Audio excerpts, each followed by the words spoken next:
Within my studies in triple computer science, I have been given the opportunity to create a video essay detailing the social and technological impacts within the gaming industry and how they have impacted the players and the developers. A large trend within the gaming industry is the conversation of indie games versus AAA. Indie games have seen a massive surge in popularity in the past decade, with many smaller teams developing award-winning games that have made lasting impacts on the industry. One of the largest examples of an indie sensation being Mojang's Minecraft.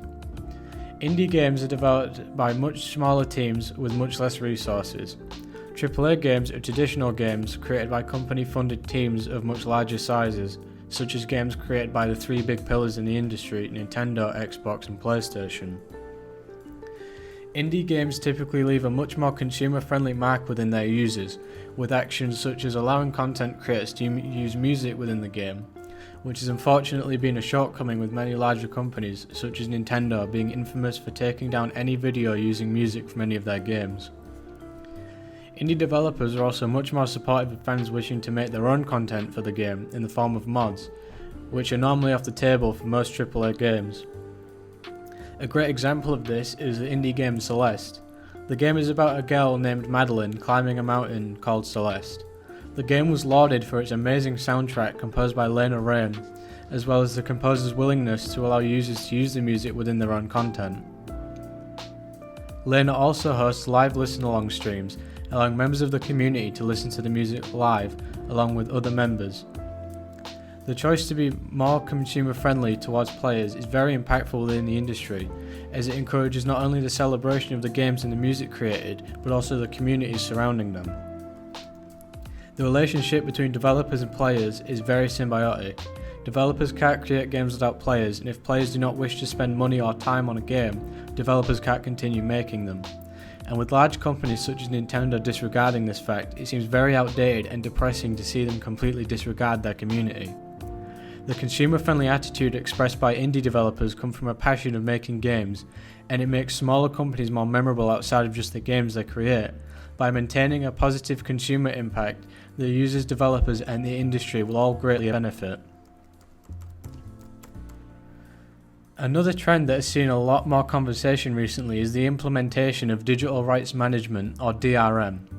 Digital rights management is a technology that allows game developers to implement piracy prevention methods into their games. The measures are typically as simple as stopping a player from progressing in the game if the game detects that it is an illegitimate copy. An example of this is Pokémon Black and White for the Nintendo DS. As Nintendo was aware of the rampant piracy problem on the DS, they implemented DRM that stopped players from gaining experience points in the game. This effectively made the game impossible to complete and would encourage users to buy a legitimate copy. Some developers use DRM in much less practical ways in order to mess with the users or joke at their expense, such as the DRM implemented within Alan Wake's PC release, in which gives the titular character an eye patch. Users also receive a reminder to buy the game during loading screens. DRM is generally seen as a non-issue in the gaming industry today, as many forms of DRM are cracked within weeks of a game's release. In general, it does very little to prevent users from pirating games. But in the case of CD Projekt Red and DRM, that is used to jab the player and give them a laugh, like in the case of Alan Wake, it makes users much more incentivized to buy the game.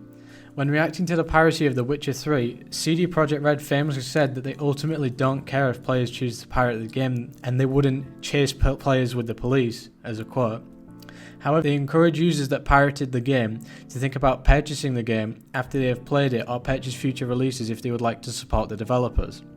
This garnered a lot of respect from players as well as people in the industry, because ultimately the more a company tries to stop piracy, the more people will want to pirate the game.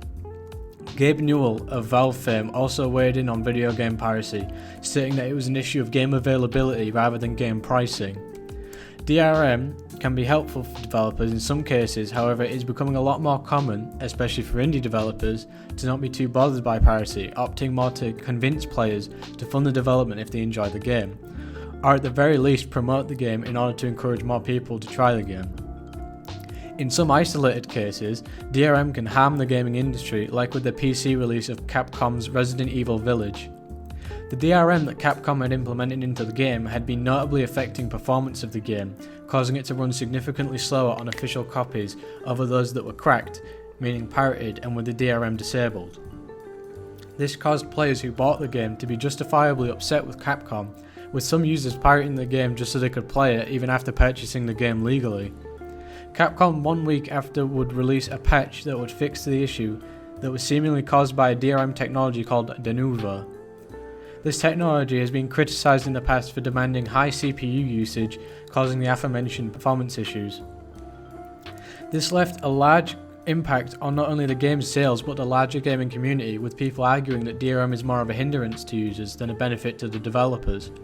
This is due to the lack of security DRM generally brings.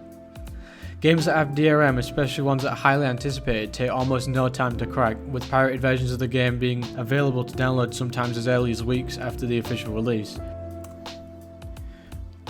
With the reported performance issues of some games such as Resident Evil Village, the use of DRM can incentivize the very thing it tries to prevent. If an official version of a game has notable performance usage that hinders the performance, and an unofficial cracked version does not, most users would rather have a product that runs as smooth as it can on their system. DRM seems more and more outdated the more cases like this garner mainstream attention, and as someone who plays games officially on PC, it can feel quite alienating for games that I paid for officially to be bottlenecked to prevent piracy, despite the game being pirated in under a week. CD Projekt Red have also recently garnered praise from players through their choice to leave their highly anticipated game Cyberpunk 2077 DRM free. When asked about why they made this decision, Michael Plakal-Galuski said, "Each time we are thinking about a decision, the first rule is we have to treat gamers like we'd like to be treated. We don't believe in DRM because we hate DRM. It also doesn't protect, not really. Games are cracked in minutes, hours or days, but they're always cracked. If you want to pirate, you'll find a way. But if you're committed and are buying the game, why should we place a barrier on you? It is seeming more and more that DRM as a concept is helpful and could help the industry, but with the use of archaic and impractical uses of the technology, it aggravates players, doesn't help developers, and can actively hinder the gaming industry." In my opinion, the rise of indie development as well as the comparison between indie and AAA development is the most impactful in terms of the players, developers and the larger gaming community. DRM has been within games for almost as long as video games have been accessible to the general public, and it is slowly becoming more and more outdated. Indie development, like DRM, has been a concept for a very long time, but it is only within the past decade that indie development has seen a massive increase in both profits, accessibility and general audience response. With the rise of indie games, many industry standards and practices are being challenged, as well as video game standards in general. An indie game outperforming a large AAA release was unheard of before the large boom in the past decade, and has been, in my opinion, very nice to see, as companies such as Ubisoft and EA have been infamous for selling buggy, incomplete games in an oversaturated market, have been made an example of by indie creations such as Minecraft, Enter the Gungeon, Hollow Knight and the Ori duology, in not only polish, but also community interaction.